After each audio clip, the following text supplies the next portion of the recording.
నేను మీ ఫైల్స్ మోసకపోయాను, మీరు గుర్తుపెట్టుకోవాలి. అంటే ఒక్కొక్క ఇంజనీరింగ్ కాలేజ్ ఫైల్ తీసుకొని, ఒక మెడికల్ కాలేజ్ ఫైల్ తీసుకొని, నాకేం అవసరం లేదు ఢిల్లీలో, వాళ్ళ దగ్గరికి పోయి వాళ్ళకు భోజనం పెట్టి డిన్నర్లు ఇచ్చి అడుక్కొని మీరు మాకు ఇవ్వండి ఇవి అని చెప్పారు. ఎందుకంటే ఫ్యూచర్ చూశాను కాబట్టి ఆ రోజు మీకు చేశాను అవన్నీ. రెండోది, మీరు చూస్తే ముఖ్యమంత్రులు అంటే పెత్తందారులుగా ఉంటాం.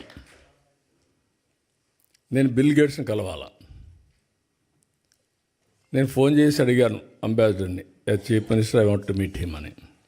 ఆయన ఎవరిని కలవడం లేదండి, మిమ్మల్ని కూడా కలవడు, రాజకీయ నాయకులతో నాకేం పని లేదంటున్నాడు అన్నారు. లేదు, నాకు పని ఉంది ఆయనతో, ఒక 10 నిమిషాలు ఇమ్మనండి అన్న. సరే, అవసరమైతే మీరు రండి, కాక్టైల్ పార్టీ ఉంది, అందులో జాయిన్ కామన్నారు. నేను వచ్చి కాక్టైల్ పార్టీకి వచ్చి నెక్స్ట్ డే పేపర్లో హెడ్లైన్స్ వేసి ఈయన కూడా పార్టీలో చేరిపాడని. కరెక్ట్ కాదండి, ఓన్లీ 5-10 మినిట్స్ కావాలని చెప్పి అడిగాను, ఇచ్చాడు. దానికి 3 రోజులు ప్రిపేర్ అయ్యాను.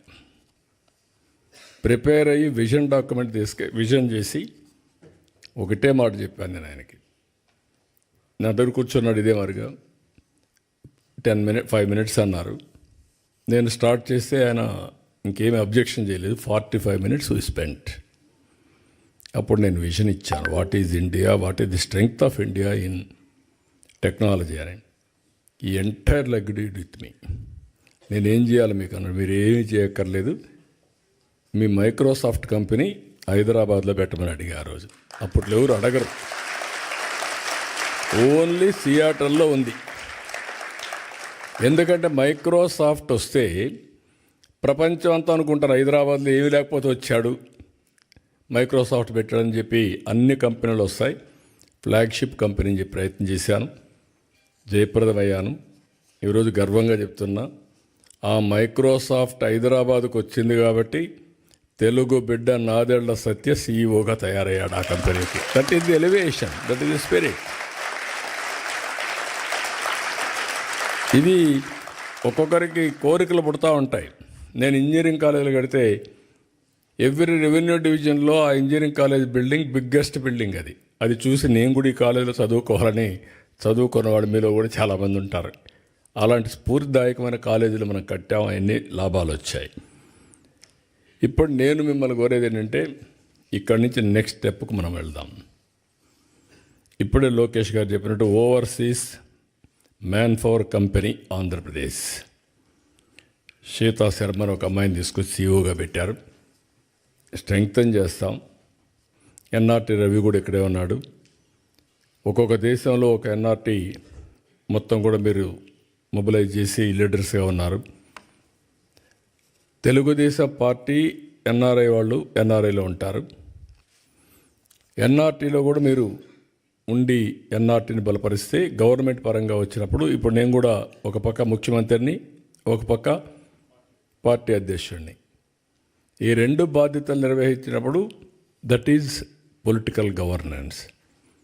పొలిటికల్ మ్యాండేట్ తీసుకున్నాను, ముఖ్యమంత్రి అయ్యాను. పార్టీ అధ్యక్షుడిగా నేను హామీలు ఇచ్చాను, అవి నెరవేరుస్తాను. పార్టీ కార్యకర్తలు మీరందరూ కూడా పార్టీకి సపోర్ట్ చేసిన వాళ్ళే. మీ రుణం తీర్చుకోవాలి. తగిన విధంగా ప్రతి ఒక్క రుణం తీర్చుకోవడానికి నేను అన్ని విధాల ప్రయత్నం చేస్తున్నాను. అది వచ్చినప్పుడు ఎన్ఆర్టీ ఉంటుంది, ఎన్ఆర్ఐ ఉంటుంది.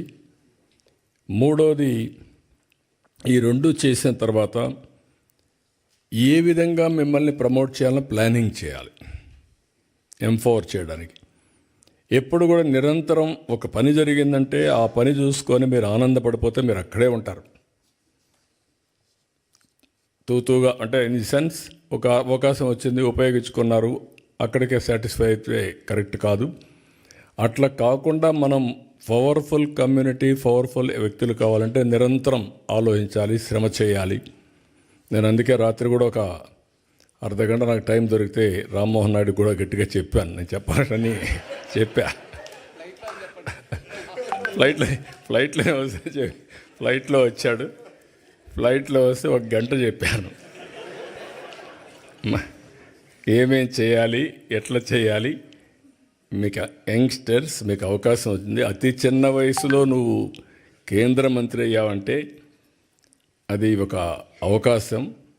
అవకాశం వచ్చింది. ఈరోజు ఆ అవకాశాన్ని అందిపుచ్చుకొని ప్రజలకు శాశ్వతంగా మెరుగైన సేవలు చేయడానికి మీరు ప్లాన్ చేయాలి. అదే మాదిరిగా ఈసారి గెలిచాం, మనం మళ్ళా పర్వాలేదనుకుంటే కుదరదు. ఎట్టి పరిస్థితిలో ప్రతి ఎన్నికల్లో మనం గెలిస్తే ఆ రాష్ట్రాన్ని ఎక్కడికో తీసుకుపోయేదానికి అవకాశం ఉంటుంది. అది కూడా చేయాలని చెప్పి చాలా స్పష్టంగా చెప్పాను. మర్చిపోవద్దని ప్రజలు మీరు ఒక మోడల్ తయారు చేయండి. ఇప్పుడు కేంద్రంలో చూశారు మీరు, నరేంద్ర మోడీ గారు 3వసారి గెలిచారు, గుజరాత్ 5వసారి గెలిచారు, హర్యానా 3వసారి గెలిచారు. మనం 2004లో గెలుచుంటే తెలుగు జాతి ఎక్కడికో ఎల్లుండదు ఒకసారి ఊహించుకోండి మీరు. 10 ఏళ్ళు గ్యాప్. కానీ ఒక అదృష్టం ఏంటంటే వచ్చిన పాలకులు ఆ రోజు హైటెక్ సిటీ ఎవరు కూల్చుంటే అడిగి ఆగిపోయేది మొత్తం, ఎవడు చేయలే. కానీ మొన్న వచ్చినప్పుడు మీరు చూస్తే అమరావతి పోయింది, పోలవరం పోయింది, అన్నీ పోయినాయి. అంటే ప్రజావేదికతో ప్రారంభమై మొత్తం పోయే పరిస్థితికి వచ్చింది.